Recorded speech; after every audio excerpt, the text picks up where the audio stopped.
Okay, let's set the scene. Imagine this. A dark, narrow tunnel tucked away deep beneath the Palatine Hill in Rome. Right, the Crypto Orticus. Exactly. It's January 24th, 41 AD. This place, it's meant for secrets, for moving unseen. Away from the crowds, yeah, discreet. But on this day, it becomes, well, a stage for absolute horror. Think about the quiet down there, maybe just the flicker of oil lamps. Casting those long shadows on the marble walls. Very atmospheric, in a grim way. And then you have men, soldiers, moving quietly. A man, he's young, only 28, distracted, just chatting about theater, of all things. Completely oblivious. And then flash of steel, not a small dagger, a full Roman short sword, the gladius. Delivered by a tribune, one of his own guard officers, someone whose patience had just snapped. Brutally. 30 wounds, the sources say. Yeah. 30. It wasn't clean. It wasn't just politics. It felt like an exorcism almost. Trying to obliterate the very idea of him. And the blood, right there on the expensive marble floor, that's the end for Gaius Julius Caesar Germanicus. The man we all know is Caligula, a name he actually hated, ironically.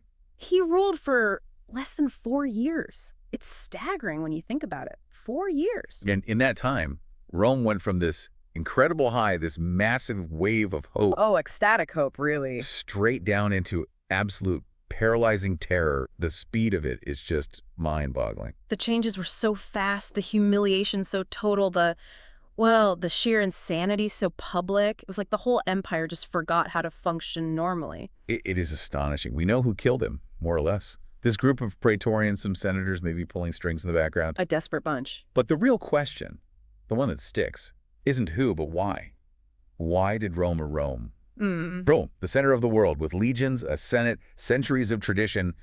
Why did they put up with this guy for almost 4 years? Why endure the terror for so long? That's the puzzle.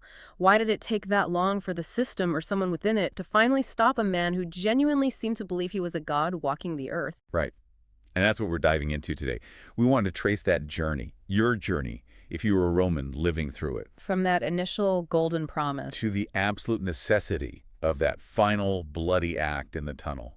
We need to unpack the methods he used, the psychological games. And figure out how it all came down to one professional soldier, fueled by very personal rage, finally making the move. Okay, so to really get it, we have to start at the beginning, with the hope. You can't understand the horror without understanding just how badly Rome wanted him to succeed. Right. You got to grasp the world Caligula stepped into, the old republic, long gone, a memory. Yeah, Augustus had replaced it with his masterpiece of political theater, really, the Principate. Exactly. Augustus's great magic trick, he created an absolute monarchy, but kept all the old window dressing, the Senate, the consuls, the assemblies. Man, it looked like the Republic was restored. Precisely. But everyone knew where the real power lay, with the princeps, the first citizen. And for decades it worked. It brought stability after civil wars. But the whole system had a massive flaw, didn't it? A fatal one. It depended entirely on the personality, the character of the guy on top. And the guy before Caligula, Tiberius? Well, his character was, let's say, problematic. Deeply. Tiberius's later reign was just soaked in paranoia, suspicion. He wasn't even in Rome. Ruling from Capri, that island fortress. Yeah, ruling by letter and through this really nasty network of spies and informers, the delators. So in Rome, you had this constant fear hanging over everyone, especially the wealthy and powerful. The treason trials. That was the weapon. You could be denounced for anything, a careless word, looking the wrong way. Guilt didn't matter. Accusation was often enough. Sounds exhausting. Yeah. Psychologically draining for the whole city. The empire was stable, yes, prosperous even, but people were ground down by the gloom, the suspicion. So 37 AD, Tiberius finally dies. What's the mood? Relief, just utter collective relief, and this desperate hunger for something new, something brighter, a return to the Augustan Golden Age ideal. And into that void steps Gaius, Caligula. And he looks perfect, doesn't he? I mean, his pedigree is impeccable. Son of Germanicus, the superstar general, adored by everyone. Idolized by the legions, loved by the people. And Caligula himself grew up in those army camps on the Rhine. That's where he got the nickname, Caligula, Little Boot. From the miniature soldier's boots he wore as a kid. Charming story. Very charming. And he wasn't just Germanicus' son, he was Augustus's great-grandson. Direct lineage to the founder. So he's got the military connection, the imperial blood, he's the total package. He's seen as salvation, the guy who's going to fix everything, bring back the sunshine after the Tiberian clouds. And his first moves? They seem perfectly designed to confirm all that hope. Oh, brilliantly calculated. Straight out of the gate, he does exactly what people want. First, the big one. Abolish the treason trials. Instantly popular, it sends a message, especially to the nervous aristocracy. The reign of the informers is over. You're safe. Then he brings people back from exile. Recalls them all, families reunited after years apart. He releases political prisoners locked up under Tiberius. It's a huge gesture of reconciliation, amnesty. It sounds amazing. But there's always a but, isn't there?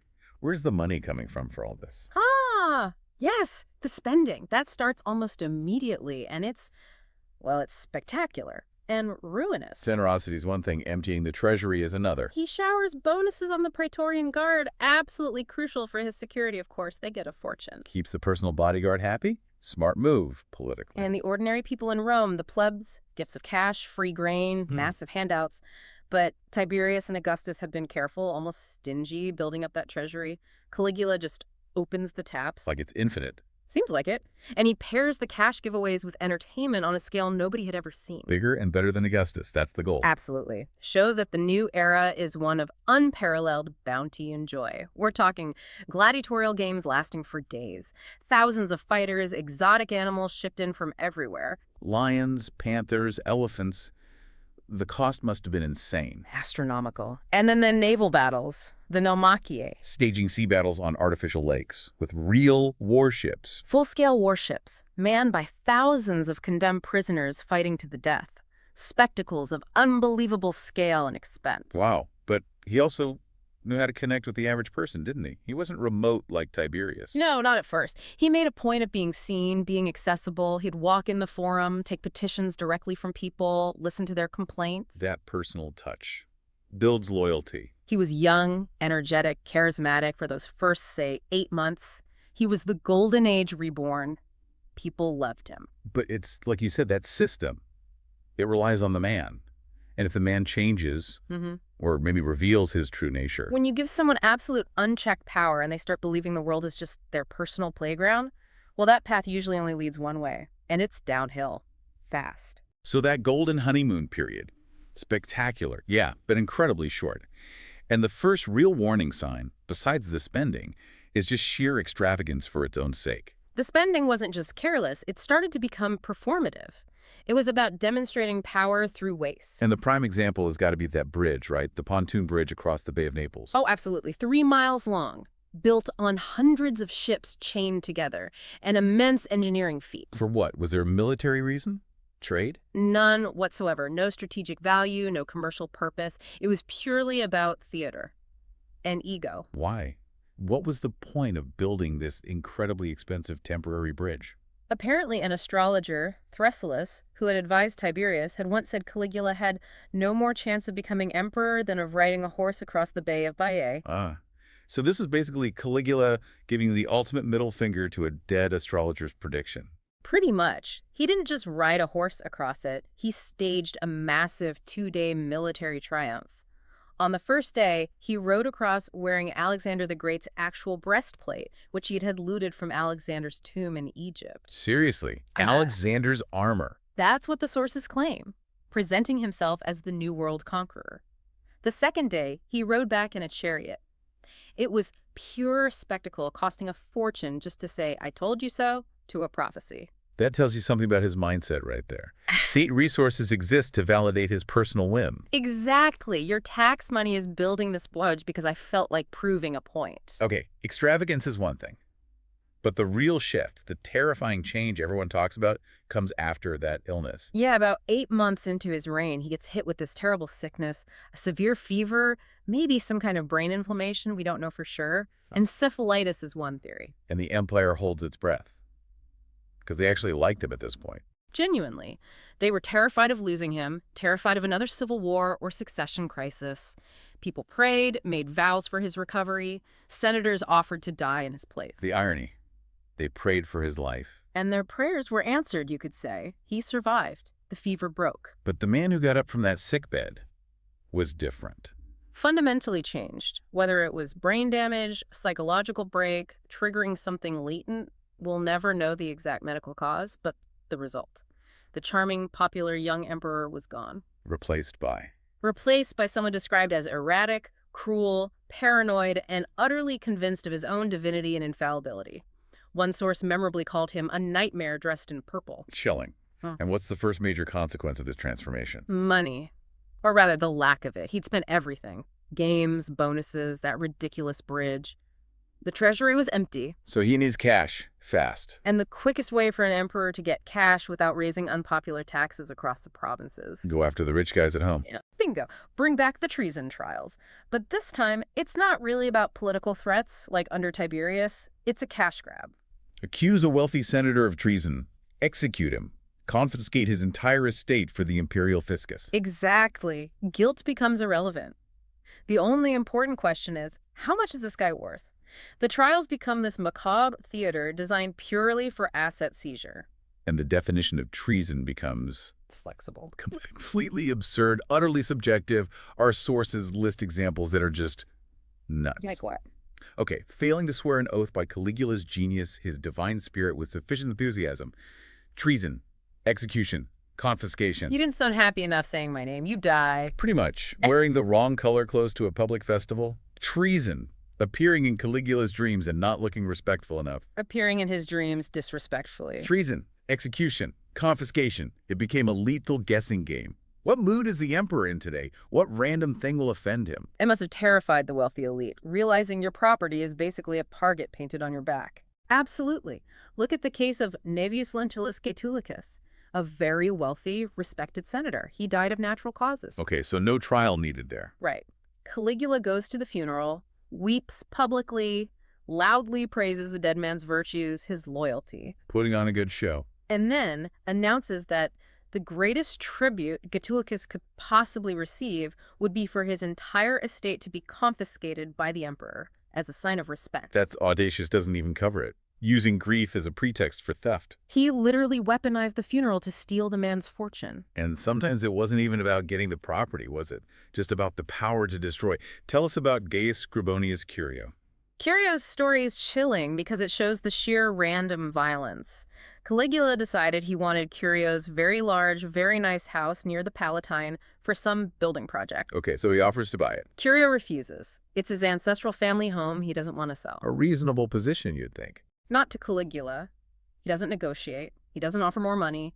He simply charges Curio with treason for, get this, obstructing the imperial will. For not selling his house. Exactly. Curio is executed, his family destroyed. And then, does Caligula take the house? No. He has it torn down to the foundations. Just demolishes it. Why? To prove a point. To show that resistance is futile, that his whim is absolute law, and that he can destroy anything or anyone who stands in his way, even if it means destroying the very thing he initially wanted. The message to everyone else, your property isn't yours, it's on loan from me, and I can take it back. Or just smash it whenever I feel like it. So the financial terror is escalating, the cruelty is becoming random, and then comes the ultimate step. The thing that really breaks the mold. Declaring himself a god. A living god.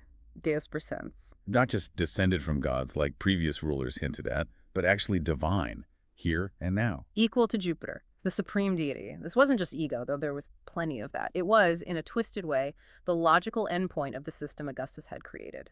How so? Augustus was careful about that, wasn't he? He accepted divine honors, but usually positioned it for after his death. Exactly. Augustus maintained the illusion of the Republic, the pretense of being just the first citizen. Caligula looked at the reality. The emperor controlled everything: law, army, life, death. His face was on every coin, his statues were everywhere. So Caligula just thought, why pretend? Pretty much. If I have the power of a god, why not just be a god? He ripped away that veil of Augustan modesty and demanded literal worship. This must have sent shockwaves through traditional Roman society. Their whole world was built on respecting the established god. It was a profound attack on the very foundations. Roman stability depended on the pax iorum, the peace with the gods, maintained through correct ritual. Caligula completely upended that. How? What did he actually do? He started by ordering a systematic defacement of existing holy sites. Statues of the most revered gods across the empire, Jupiter, Mars, Apollo, he ordered their heads to be knocked off. Just decapitated. Yes, and replaced with sculpted heads bearing his own face. Imagine being a citizen in, say, Athens or Corinth, going to your ancient temple and seeing Jupiter Optimus Maximus suddenly looking like the 20-something emperor back in Rome. It's sacrilege on an industrial scale. Absolutely. And then his ambition focused on the ultimate prize, the statue of Jupiter Olympus in Greece. One of the 7 wonders of the ancient world. Massive, ancient, revered. 40 feet tall, made of ivory and gold, crafted by the legendary sculptor Phidias, the definitive image of the king of the gods. Caligula decided it belonged in his palace in Rome. You wanted to move it, the whole thing. Yeah. From Greece to Rome. Yes. So he could apparently have conversations with it as an equal. The sheer logistics, the costs, the engineering challenge, it's mind-boggling even today, let alone back then. Right. Trying to transport that fragile, colossal statue across the Mediterranean and then somehow haul it up the Palatine Hill. Did they even try? They did. And the sources say the project was cursed from the start, plagued by terrible omens. Like what? When the engineers first tried to start dismantling it, the statue supposedly let out this huge, booming laugh that shook the temple, collapsed scaffolding, killed workers. Divine laughter. That's ominous. Very. Other stories mention ships built to carry it being repeatedly struck by lightning, mysterious voices warning the workers to stop. Caligula apparently threatened to crucify the entire engineering team if they didn't get it done. He saw it as a personal contest between his will and Jupiter's. Did they ever move it? No. The assassination happened before they could complete the task, thankfully, for the statue. Okay, so he's replacing gods' heads, trying to steal Jupiter's statue. What else? He builds his own massive temple, right in Rome, dedicated to the worship of himself, the divine Gaius. A temple to Caligula, rivaling the main temple of Jupiter on the Capitoline Hill. Exactly, right there in the heart of Rome. And worship wasn't optional. People were required to offer prayers and sacrifices to Caligula before dealing with the traditional gods, or even conducting important business. Praying to him? For what? That's the really chilling part. They weren't just praying for good harvests or victory in war.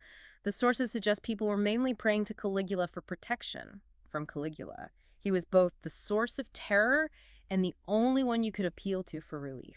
Wow, that's a psychological trap. Completely. And then there was the bridge, not the Naples one, another one. Connecting his palace on the Palatine Hill directly to the Temple of Jupiter on the Capitoline Hill. Yes. Spanning the valley between the two hills. It was an architectural statement. What was the statement? The gods are now my neighbors. We're equals. He literally built a bridge between his house and Jupiter's. He'd use it for these bizarre performances. He'd appear on the bridge, sometimes dressed as Jupiter, with a golden beard, hurling fake lightning bolts down into the Forum below. Other times he'd dress as Neptune or Apollo. He was literally performing divinity for the crowds. It's all just so theatrical, but calculated. Extremely calculated. And the peak of that calculation, the ultimate insult to Roman tradition and institutions, has to be the horse. Yes. Incitatus, the famous horse. Incitatus wasn't just a pet project. It was political commentary delivered with a hoof. How so? We know the horse lived in luxury. Beyond luxury. Marble stable, ivory manger, purple blankets, the imperial color. Fed oats mixed with gold flakes, had his own staff of servants, parties were held in his name where guests were expected to behave with utmost decorum towards the horse. Okay, eccentric rich guy spoils his pet, but the consulship. That's the real kicker, isn't it? That's the dagger twist. He didn't just talk about it. The sources strongly imply he actually appointed Incitatus, his horse, as a Roman consul. One of the 2 chief magistrates of the Roman state. Yeah. An office held by Caesar, by Cicero, held by a horse. Exactly. Think about the humiliation. The Senate, filled with men from ancient families who trace their lineage back to the founding of the Republic, forced to acknowledge a horse as their peer, as a head of state. What was the message there? The message was crystal clear. Your traditions, your institutions, your republic, your Senate, they mean nothing to me. They are worth less than my horse.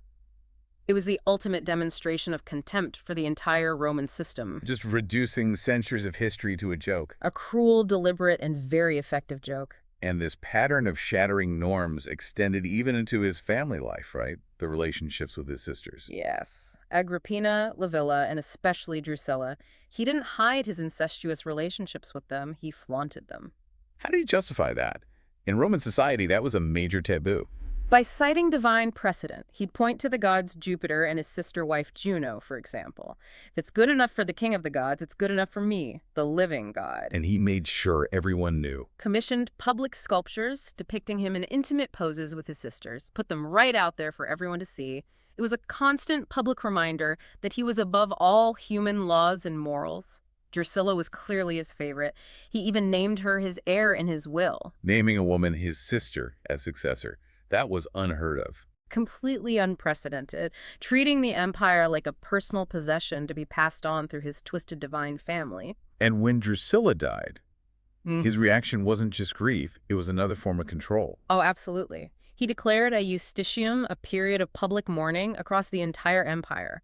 But it was mourning enforced with lethal consequences. What did that mean practically? It meant any sign of normal life was potentially treasonous, laughing, treason, taking a bath, treason, having dinner with your own family, treason, attending any public entertainment, conducting business, all forbidden. He essentially shut down the empire. He paralyzed it. For months, Rome became silent, fearful. Any hint of joy or normal social interaction could get you killed. It was the ultimate demonstration of power, making 50 million people share his personal groove or pretend to on pain of death, controlling the emotional life of an entire civilization. So it's becoming terrifyingly clear this isn't just about power or money anymore. There's a deep-seated sadism at play here. Yes. Caligula seemed to derive genuine pleasure from the psychological destruction of others, especially the powerful men of the old aristocracy. It wasn't enough to take their money or their lives. He wanted to break their spirit. To humiliate them utterly. And the Senate was his prime target. The institution that represented the old Rome, the Rome he despised. He understood that dignity, once shattered, is almost impossible to reclaim, so he focused on public degradation. Like forcing elderly senators to perform physical acts of servitude. Exactly. We have these vivid accounts. Senators, men in their 60s, 70s, former consuls, generals, forced to run for miles beside his litter like footmen. In the heat. Yeah. In their formal togas. Yes. Imagine these respected elders, symbols of Roman gravitas, reduced to panting, sweating servants, struggling to keep up, knowing that falling behind could mean death. It's pure humiliation theater, destroying the deference that held society together. And taking men known for their military achievements and forcing them into debased roles, like Pomponius Secundus. Secundus was a war hero, a respected writer, a man of immense dignity. Caligula essentially turned him into a town crier. A herald. His personal herald. Forced Secundus to stand in the forum, sometimes half naked, and publicly announce Caligula's latest bizarre decrees or divine pronouncements, using this revered statesman's voice to legitimize his own madness, turning a hero into a grotesque caricature. The cruelty seems so targeted, so personal. And it extended into the family sphere too, didn't it? Weaponizing marriage. Oh, absolutely. Destroying a man's family honor was a key tactic. Look at Marcus Lepidus, who was married to Caligula's favorite sister, Drusilla. The one he had an affair with. Yes. Lepidus was forced, at public banquets, in front of everyone, to stand up and formally thank Caligula for the honor of sleeping with his wife. He had to thank him for adultery. For the privilege of Caligula gracing his marriage bed, he had to voice his gratitude for his own cuckolding in public. Utterly emasculating, designed to destroy his social standing completely. That's just vile. But maybe the most elaborate, most infamous example of this kind of calculated cruelty is the wedding feast. Gaius Piso's wedding. Piso was another prominent senator. His wedding should have been a major social event, a happy occasion. Caligula attends as a guest. Okay. Standard enough for an emperor. He goes through the motions, offers congratulations. Then, mid-feast, he announces he wants to give the bride a special imperial blessing. Uh-oh. Where is this going? He physically takes the bride away from the wedding feast. Yeah. Leaves Piso sitting there, humiliated, surrounded by his guests, his family, for hours. Nobody knows what to do or say. Just frozen silence. And then Caligula returns. Alone. Sits back down at the feast. Good. And proceeds to loudly, casually critique the bride's performance in bed, in graphic detail. No, in front of her husband at their wedding feast. Yes, rating her abilities, comparing her apparently unfavorably to other women he'd been with, all while Piso has to sit there and pretend to be. Why? What? Grateful, amused. It's psychological torture. It gets worse. Caligula then casually mentions, as an aside, that he'd also slept with the bride's sister the month before. just twists the knife deeper. He destroyed that man, that family right there in public. Yeah. For sport. The message couldn't be clearer. Nothing is sacred. Your wife, your family, your honor, your most private moments, they are all subject to my whim, my desire, my casual cruelty. What does this kind of relentless psychological warfare do to a society? It shatters it. The fear becomes paralyzing. It dissolves the basic bonds of trust that hold everything together. How so? When survival depends on anticipating the irrational whims of a tyrant, people turn on each other. Slaves see an opportunity, inform on your master, get freedom, maybe a reward. So the delators, the informers Tiberius used, they come back. With a vengeance. But now it's even more pervasive. Children inform on parents. Friends betray friends. You denounce someone else before they can denounce you. Society becomes saturated with suspicion. Just constant gnawing fear. Leading to this desperate, insincere public fawning. Everyone trying to outdo each other and praising the emperor, hoping it will keep them safe for another day. And the pressure took a physical toll, too. You mentioned suicide rates went up among the elite. Skyrocketed. Philosophers were seriously debating the best way to kill oneself painlessly. It seemed like the only honorable way out for many. And doctors even noticed a new pattern of illness. The imperial fever. Yes, that's what contemporary physicians apparently called it. Not a real fever, but a condition characterized by chronic anxiety, deep depression, insomnia, a sort of wasting away. Sounds like modern PTSD or severe clinical depression. Exactly. The political climate, the constant terror, was literally making people sick. They were dying of stress and despair. The psychological cost of living under Caligula was immense. So the Senate is psychologically broken, society is fracturing under fear. Where does the actual resistance finally come from? Ironically, from the very heart of his security apparatus, the Praetorian Guard, and specifically from one man, Cassius Chaerea. Tell us about Chaerea. He seems like the complete opposite of Caligula. Absolutely. Chaerea was everything Caligula wasn't. He was older, around 48. A career soldier, a professional. Oh, veteran. A highly decorated one. Fought in the tough campaigns in Germania under Germanicus, Caligula's own father. He'd earned his rank, tribune of the guard, through bravery and competence, not favoritism. He'd even put down dangerous mutinies years before. He was the picture of traditional Roman military virtue, stoic, disciplined, courageous. A man of substance, but he had one vulnerability. One physical trait that Caligula, with his unerring eye for weakness, latched onto. Chaerea apparently had a surprisingly high-pitched voice. Not what you'd expect from a hardened legionary officer. No, and Caligula found this endlessly amusing. He turned it into a weapon of daily humiliation against this respected soldier. How? What did he do? It's centered around a routine military duty. As tribune, Chaerea had to go to the emperor each morning to get the daily password for the guard. Standard procedure. Caligula turned it into a ritual of degradation. He would deliberately choose passwords that were crude, obscene, or associated with femininity. Like what? Names like Priapus, the god, known for his comically large phallus, or Venus, the goddess of love, sometimes even more vulgar terms. And he made Chaerea? He made Chaerea, this battle-scarred veteran, stand before him and repeat these ridiculous emasculating words clearly, in his high-pitched voice, often in front of other officers or courtiers. Calculated cruelty, designed specifically to undermine his dignity as a soldier, as a man. Precisely. And the other guards watching, they were trapped. They had to look amused, maybe stifle a chuckle, because if they didn't react the way Caligula wanted, if they looked sympathetic to Chaerea or disgusted by the emperor, that could be interpreted as treason. So Chaerea is being humiliated, and his own men are forced to laugh at him. Day after day after day. For Chaerea, this proud soldier, it must have been utterly soul-destroying. The man who faced down German mutineers couldn't defend himself against the emperor's sneering jokes. And this personal, relentless humiliation becomes the spark. It becomes the engine. The sources suggest Chaerea's rage was the driving force behind the conspiracy that finally took action. It wasn't about restoring the Republic or abstract ideals anymore. It was personal. Deeply personal. And it merged with the desperation of others. Cornelius Sabinus, another tribune, apparently sick of being Caligula's reluctant executioner. Annius Vinicianus, a senator likely motivated by fear and ambition. It became, as one historian put it, simple, desperate self-preservation. They reached a point where it was kill or be killed. Exactly that realization. Each dawn is a gamble. If he lives through today, maybe I won't live through tomorrow. It's him or us. Okay, so the will is there. Yeah. But how do you actually get to the emperor? He's not exactly wandering around unguarded. That was the huge logistical problem. the Germanic Guard. His personal bodyguards. Yes, these weren't Romans. They were massive barbarian mercenaries, mostly Germans, fiercely loyal, but loyal to Caligula personally and to the gold he paid them, not to Rome or any institution. And they were effective. Extremely. They were always with him, surrounded him constantly, slept outside his bedroom door, checked his food, even watched him bathe. They took his pronouncements literally. If he ordered them to search the palace fountains for the god Neptune, they'd actually start searching. Killing Caligula meant somehow getting past this impenetrable wall of loyal muscle. So how did the conspirators plan to do that?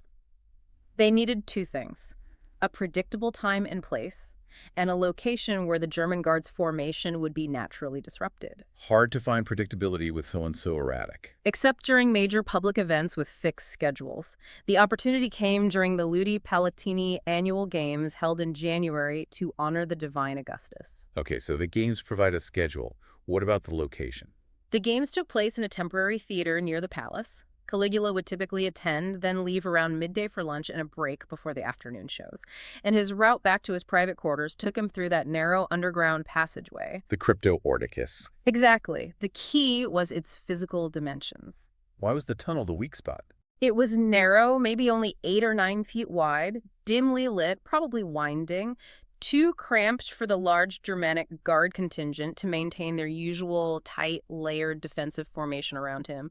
They'd have to string out, move in single file or small groups. Creating gaps. Vulnerability. And crucially, Chaerea and Sabinus, as tribunes of the Guard, had a legitimate reason to be in that passageway, controlling access, directing movement. They could be there without raising immediate suspicion. They planned to use the Emperor's own private shortcut against him. The plan is in place. The location identified. The day arrives. January 24th. But things were tense, right? There were omens. The sources are full of them. Dark omens leading up to that day. Caligula himself was apparently deeply disturbed by a dream he'd had. The one about Jupiter. Yes. He dreamt he was standing before the great statue of Jupiter on Olympus, demanding to be recognized as an equal. And Jupiter, instead of welcoming him, just contemptuously flicked him with a finger, sending him tumbling back down to earth. Not a good sign if you believe you're a god. No. And his own priests, the augurs, reportedly warned him that the sacrifices performed that morning showed clear signs of imminent violent death. And there was that old prophecy too, wasn't there? Beware of Cassius. Right. Caligula, in his paranoia, had apparently fixated on a senator named Cassius Longinus. He completely overlooked the danger right beside him. Cassius Chaerea, the man whose name was almost identical, the man he tormented daily. The threat was internal, not external. Classic mistake. So the morning of the 24th arrives, the games are underway, the conspirators are in position, waiting for midday for Caligula to head to the tunnel. And then a hitch. A potentially fatal one. Caligula suddenly announces he's feeling unwell, maybe the bad omens, maybe genuinely sick. He says he's not going to leave the theater for his usual midday break. He's staying put. Oh no. The whole plan depends on him using that tunnel at that specific time. Exactly. Panic among the conspirators. If he stays in the theater, surrounded by the full guard contingent in the open space, the chance is gone. Maybe forever. The crowds will disperse, security will reset. So someone has to change his mind. Quickly. This leads to this incredibly risky move by 2 other conspirators, possibly the senator Venetianus, and maybe even Caligula's uncle Claudius, who was deeply involved according to some sources. They approached the imperial box.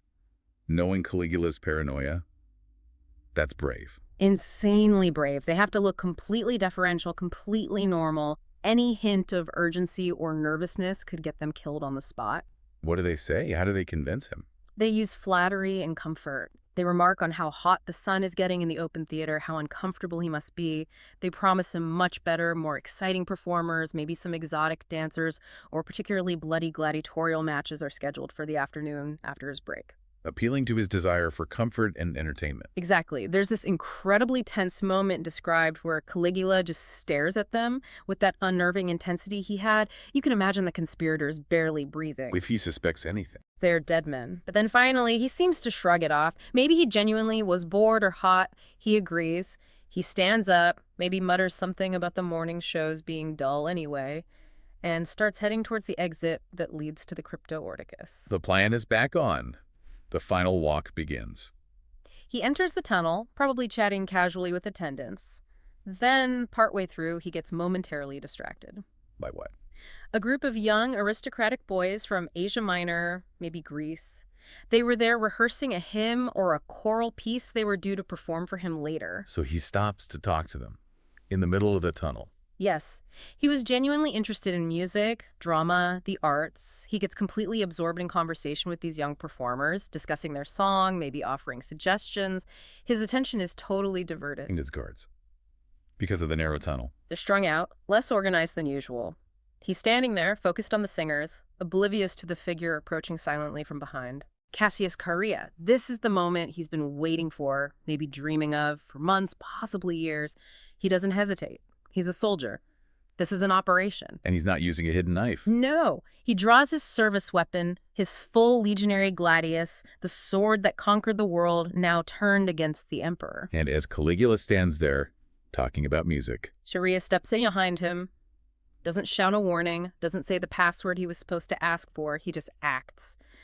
The first blow, according to most accounts, is a powerful sword strike to the neck or shoulder. a professional strike. Delivered with the force of years of pent-up rage and humiliation, Caligula stumbles, cries out, and then the others, Sabinus, maybe other guards, senators who had joined them in the tunnel, they fall upon him. The 30 wounds. A frenzy, stabbing him again and again, even after he was clearly dead, making sure. It wasn't just an assassination, it was butchery. An explosion of violence that had been simmering just below the surface for 4 long years. God Emperor, bleeding out on the floor of his own secret passageway. The final, undeniable proof of his mortality. Right there in the blood soaking into the marble. Hashtag, tag, tag, outro. So when you piece it all together, the death of Caligula, it really wasn't a political coup in the normal sense, was it? It feels more like an intervention, an act of survival. I think that's right. The sources really paint a picture of men pushed beyond their limits. The senators, the guards, like Chaerea, they weren't necessarily trying to restore the republic or champion a specific ideology. They were just trying to stop the pain, the fear, the constant grinding humiliation.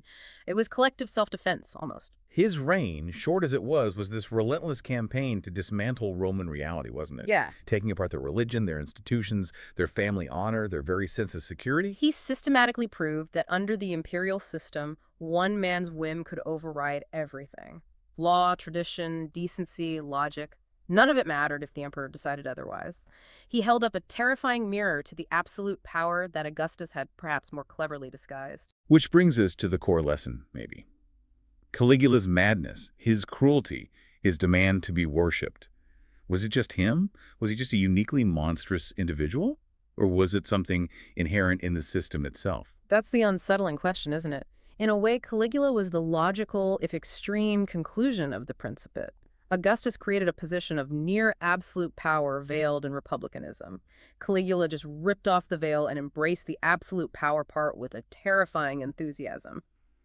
He showed what could happen when the checks and balances were gone, and the throne was occupied by someone with no internal restraints. So we'll leave you with this thought to chew on. Did absolute power corrupt Gaius Caligula? Or did the absolute power inherent in Roman imperial throne simply find and unleash the monster that was potentially there all along? Was the flaw in the man, or was the potential for such a flaw built into the very fabric of the system Augustus left behind? It really makes you think about the nature of power itself.